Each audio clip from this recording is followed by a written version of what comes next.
right, so today my son and I, we went out for an outing. We went out to drive around town just to catch some solo time between he and I.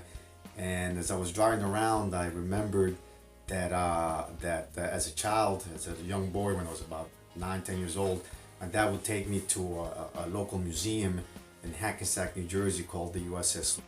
Okay, so I remember that my dad would take my brother and I, my younger brother, to the museum. At the time, the museum was open, and we'd actually go inside the submarine, the USS Ling, and we would be given a tour. A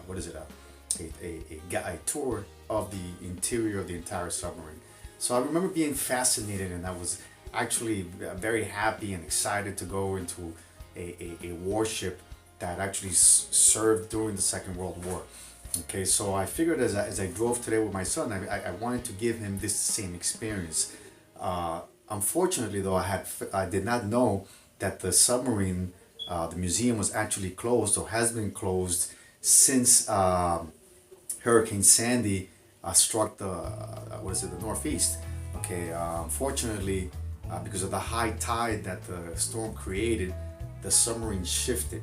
Okay, and when it shifted, the gangway that connected the submarine to dry land disconnected. So the whole thing just fell apart, and because of lack of funding, they have been unable to make the repairs to reopen the museum. Okay, so I thought it was very sad, because obviously I wasn't able to show my son, give him the same experience that I had as a child. Okay, so I thought it was a little sad because I wasn't able to do so. Okay, but in any case, we still had a blast. We had a great time.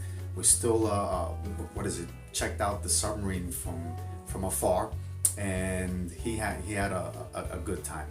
But above all, I think most importantly, I wanted him to have that experience of what it was for me as a child to go to a museum like the Ling, and I wanted him to have that also as well. Okay, so I hope that I can influence him in a positive way, so this way he also develops not necessarily a passion, but a respect for history, and a respect for our nation and patriotism.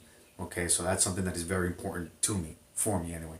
So I want to hand him that a sense of I guess tradition. Okay, so in any case, today is Memorial. Today's Sunday, which is part of the Memorial Day weekend experience here in America, and I feel that I should take at least 1 minute to honor those who have served and those who have died serving their country. And I think it's a special day. I think it's something that we all, not only as Americans, but people throughout the world, should pay homage and respect to those who have served, okay, who have given up a lot of their their own lives, and much of their own experiences as a result of having served in their respective armed branches. Okay, so I just wanted to mention that, and I feel that today is a special day, and it was something worth talking about. So guys, that's about it for now. Enjoy your Memorial Day weekend, and until next time. And by the way, as usual, don't forget to hunker down and play. Thanks. All right, guys, welcome to Axis and Allies, the Garrison, coming to you from Hackensack, New Jersey. This is the USS Ling Museum, World War II submarine that's been stationed here since 1973.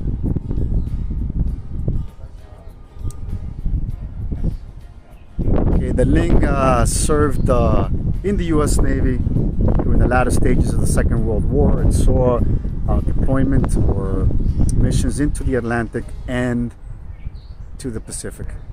Okay. It's a beautiful submarine. Unfortunately, ever since Hurricane Sandy struck the area a couple of years ago, the submarine was actually shifted, and the gangway that connected the submarine to dry land disconnected, and it fell apart. So right now they're having issues raising sufficient funds to reopen the museum. Okay, so let's hope that they are able to gather sufficient funds to open it. As a kid, my father would bring me here. We will go inside the museum and have a great time.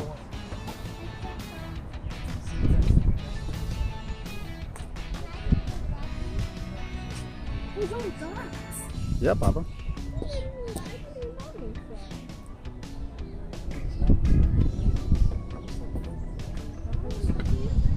USS Ling 297.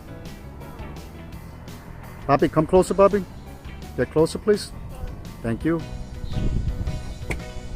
never seen a shed. Trust out of the wood here. Be careful. Hey, look at the duck.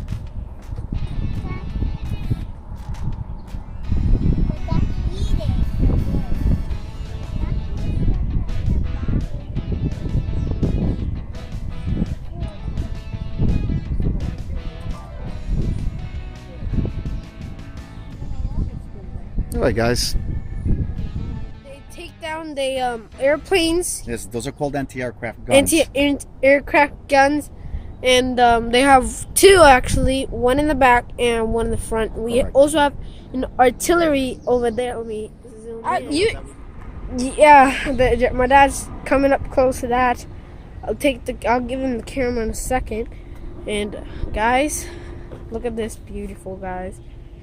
This is one of a kind. Let's head over to my dad. That's like, I own this place. Look how big this thing is. It's beautiful. Yep, I'm coming. So what is this torpedo called, Donnie? Good question. I don't know, Bobby, but this. It looks like the gudgeon. It's recording. All Yeah. right. All right. So it's Okay, in the museum here, there's a memorial section for those men who gave their lives during peacetime and wartime. Okay, here we have one memorial piece dedicated to the USS Gideon, SS 211, and it reads, commissioned November 22nd, 1939, U.S. Navy Yard, Mar Island, California. Overdue, lost May 1944. In memory of 78 officers and men, by sinking a Japanese submarine on January 27th, 1942, she became the first U.S. submarine in history to sink an enemy combatant ship. She sank 25 ships during her time, which is the equivalent of 166,900 tons, damaged 8 ships, which is the equivalent of 41,900 tons, and was awarded the Presidential Unit Citation for the first 8 patrols lost on her 12th war patrol. 9.J, chapter U.S. submarine, Britain, World War II. Yes, and let's see what the next memorial reads. Can I read the next one? All right. It says, reads, in memory of the brave submariners who gave their lives in peacetime for their country. Okay. Which are the USS F4, USS H1, USS F1, USS S51, USS S4, USS G2, USS 05 or 05, and the USS 0-9. There's also further on with the USS Squalus, the SSN Thresher, SSN Scorpion 2.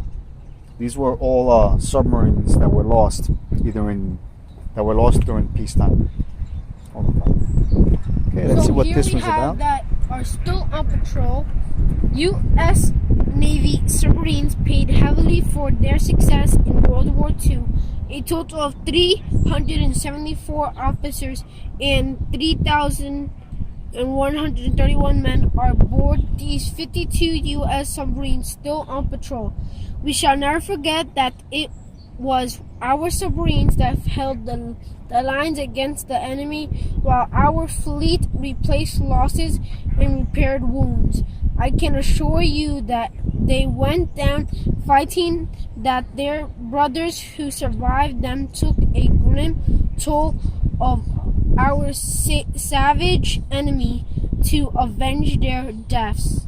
Okay, this is from Vice Admiral C.A. Lockwood Jr., United States Navy, Commander of Submarine Force 1943 to 1946. And the previous quote was from Fleet Admiral Chester W. Nimitz, United States Navy. Okay. Pretty cool memorial here at the Hackensack Ling Museum. There's one more back here. Okay, and here we have a torpedo. I think this thing's like about 15 or 20 feet in length. Pretty big. It has like this Pretty little long. hook over here. I don't know what these are for. I would assume that's probably where they Lift it. they would attach some sort of rope or This looks really heavy. hook onto the torpedo, I assume. That's how big the cranes were. Nah, Papi, that's not a crane. That's an anchor. Oh, an anchor. Yeah. I keep saying they're cranes. Nah, that's an anchor. Anchor. Okay. I want to see if I can actually touch the thing. Right. And there's the Ling. So big. Can I take the camera for 1 second? USS 297. It's pretty awesome. It is. It's a beauty. I wonder if they have any more like stored around or something. Donnie, was there only one of these or just No, there were many, Papi. Many. Are some of them are still out there? And here we have like people who were fought in this war and helped our country.